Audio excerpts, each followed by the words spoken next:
teman-teman, kembali lagi kita ketemu di ibadah online Youth Community. Gimana kabarnya semuanya yang ada di rumah sekarang? Saya percaya semua tetap semangat, tetap sehat, dan yang pasti selalu dalam perlindungan Tuhan. Kita memulai ibadah ini, sebelumnya mari kita berdoa. Kami bersyukur Tuhan untuk segala kebaikan-Mu, untuk penyertaan-Mu dalam hidup kami. Kami bersyukur kami punya Tuhan yang luar biasa seperti Engkau yang selalu ada untuk kami dalam keadaan apapun. Tuhan, saat ini kami mau datang kepadamu, kami mau beribadah, kami mau menaikkan syukur kami, memuji dan memuliakan Engkau Tuhan. Kami percaya Engkau Tuhan yang tidak terbatas, yang sanggup melawat setiap kami dimanapun kami berada saat ini. Terima kasih Tuhan Yesus, di dalam nama Tuhan Yesus Kristus, haleluya. Amin.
Puji Tuhan, saat ini kita mau mendengarkan firman Tuhan.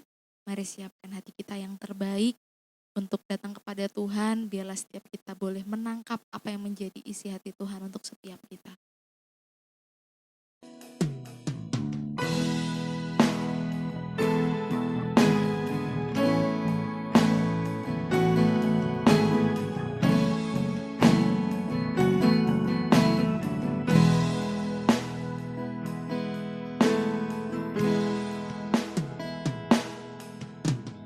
Dalam penderitaan, Kau menenangkan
Halo, shalom teman-teman.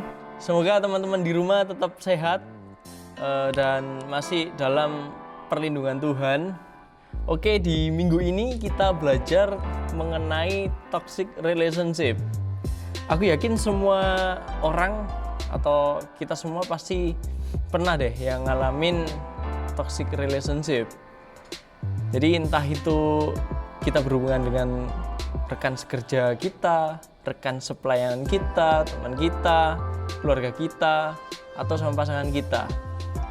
Kenapa aku bilang semua orang nggak ngalami toksik ini? Karena yang pertama, manusia ini naturnya itu dosa. Dimana dari zaman Adam dan Hawa, mereka jatuh dalam dosa, sehingga bawaan manusia itu mengarah sama hal-hal yang negatif. Jadi kayak suatu contohnya nih, kayak berita-berita yang negatif itu mereka lebih interest di situ. Terus yang kedua, mungkin aja waktu kalian di sekolah, toxic relationship ini atau masalah relationship ini nggak diajarin di sekolah.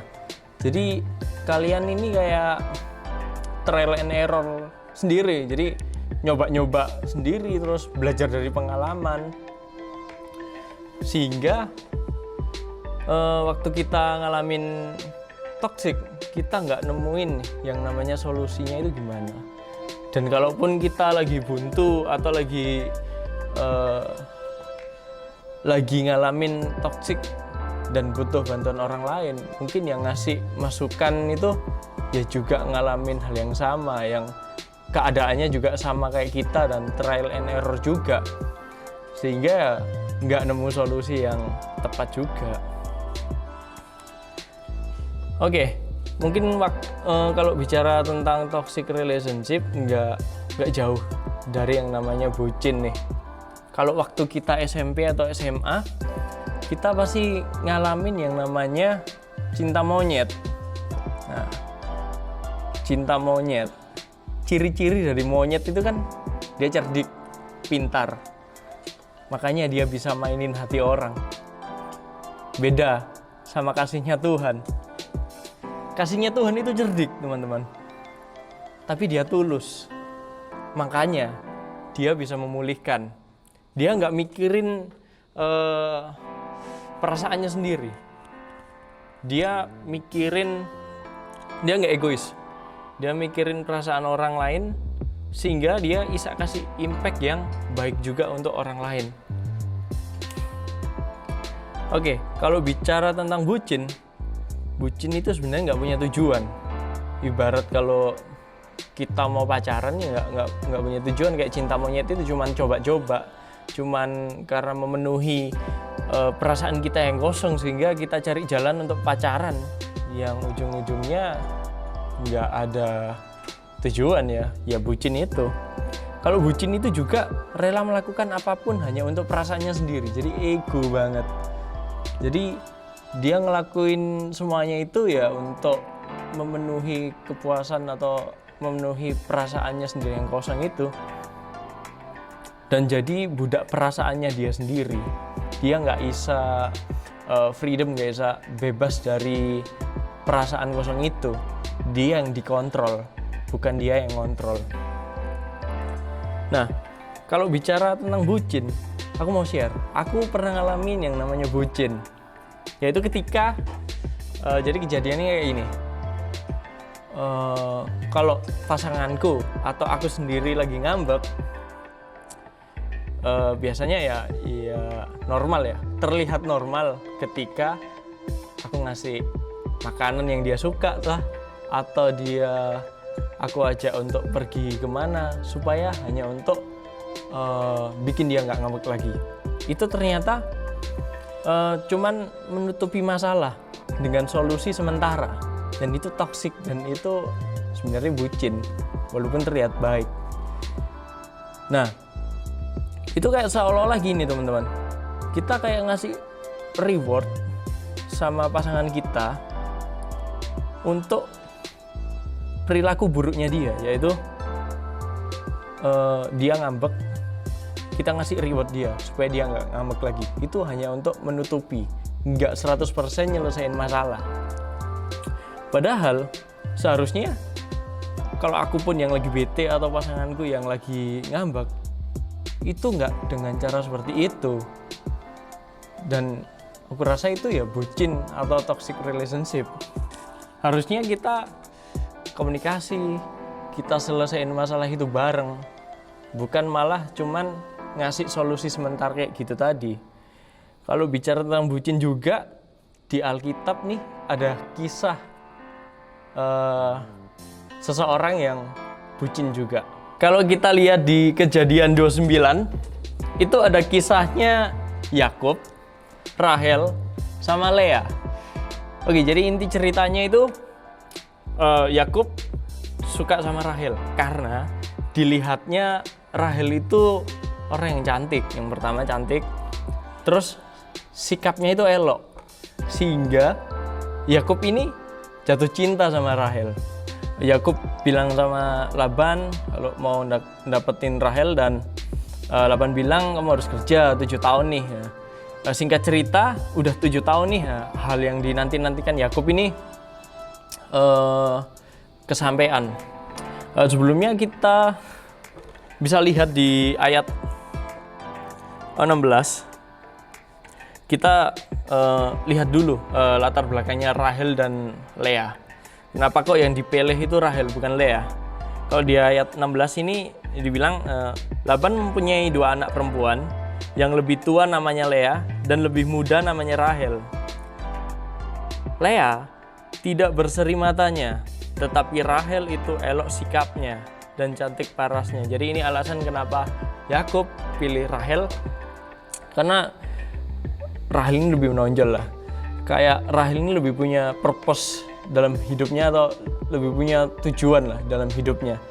Terlihat dari sikapnya yang jelas, pekerjaan yang dilakukan jelas. Beda sama Lea yang disuruh itu ya mau, kayak yang nggak punya tujuan sama sekali. Pada waktu itu singkat cerita 7 tahun berjalan, Yakub menagih. Jadi kayak nagih, mana Rahel ini, kan aku udah kerja 7 tahun, dan akhirnya Laban meritin anaknya. Ternyata yang dimeritin itu, yang disuruh tidur sama Yakub itu bukan si Rahel, tapi yang diberikannya yaitu Lea. Singkat cerita, setelah pernikahan, besok harinya Yakub ini kaget, loh kok bukan Rahel? Marah sama si Laban. Di situ kalau mungkin ceritanya ini biasa ya teman-teman, tapi kalau kita perhatiin atau kita baca satu perikop itu, kalau dilihat dalam sekali sih di posisi Lea, di mana seorang istri yang tidak diharapkan oleh suaminya atau pasangannya. Betapa sakitnya, mungkin betapa tertolaknya Lea digitukan sama Yakub, diacuhkan, bahkan dianggap nggak ada. Bahkan setelah pernikahan itu, Yakub malah lebih mencintai Rahel. Dengan kejadian kayak gitu, singkat cerita kita buka di Kejadian 29 ayat yang ke-31, ya, tentang anak-anak Yakub. Ketika Tuhan melihat bahwa Lea tidak dicintai, dibukannya lah kandungannya, tetapi Rahel mandul. Lea mengandung, lalu melahirkan seorang anak laki-laki dan menamainya Ruben.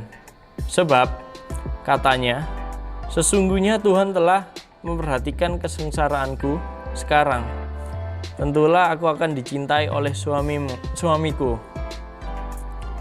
Lalu nggak jauh dari itu, mengandung lagi nih Lea. Mengandung pula lah ia, lalu melahirkan seorang anak laki-laki. Maka ia berkata, sesungguhnya Tuhan telah mendengar bahwa aku tidak dicintai. Lalu diberikannya pula anak ini kepadaku. Maka ia menamai anak itu Simeon. 2 kali punya anak, dia mengharapkan dengan adanya anak itu, dia pingin kalau Yakub itu mencintai dia, menerima dia. Karena selama ini dia menikah, ditolak, nggak dianggap. Kalau kita lihat, bucin banget ya Lea. Lalu lanjut di ayat ke-34. Mengandung pula lah ia, lalu melahirkan seorang anak laki-laki. Maka ia berkata, sekali ini suamiku akan lebih erat kepadaku. Masih ngarepin Yakub menerimanya lagi. Aku telah melahirkan 3 anak laki-laki baginya. Itulah sebabnya ia menamai anak itu Lewi. Untuk yang ketiga kalinya dia masih bucin sama Yakub. Dan pada akhirnya di ayat ke-35 mungkin udah capek, udah kayak hopeless gitu, nggak ada harapan lagi. Lea ngasih respon yang beda dari yang sebelumnya dia kayak nggak punya tujuan, itu hanya tujuannya bucin sama si Yakub. Dia rubah responnya dari yang dia nggak nganggap anak itu sebuah anugerah yang diberikan sama Tuhan hanya untuk kepuasan dirinya atau memenuhi perasaannya supaya bisa diterima. Dia rubah responnya. Dia 35, mengandung pula lah ia, lalu melahirkan seorang anak laki-laki. Maka ia berkata, sekali ini aku bersyukur kepada Tuhan. Itulah sebabnya ia menamai anak itu Yehuda. Responnya nggak lagi supaya dicintai sama Yakub, tapi dia kembali lagi ke Tuhan. Di sini kita belajar dari kisah Lea. Yuk kita mulai stop jadi budak nih. Karena aku yakin cinta itu merdeka.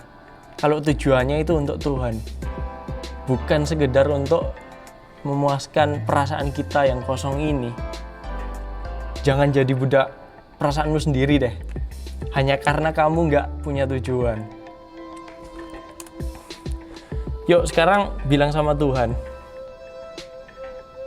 aku mau bahagia jadi single atau utuh, supaya kalau nanti aku pacaran, aku nggak lagi cari kebahagiaan untuk diri sendiri. Aku mau Tuhan pertemukan dengan orang yang membentuk aku lewat gesekan-gesekan itu. Jadi jangan cari jalan pacaran untuk kita memenuhi kebutuhan atau memenuhi kekosongan perasaan kita sendiri. Mulai sekarang cari tujuan. Dengan kita udah mulai menemukan tujuan itu dalam hidup kita, Tuhan yang akan jadi jalannya. Dengan kamu pacaran, kamu sama-sama dibentuk untuk growing bareng dengan pasanganmu.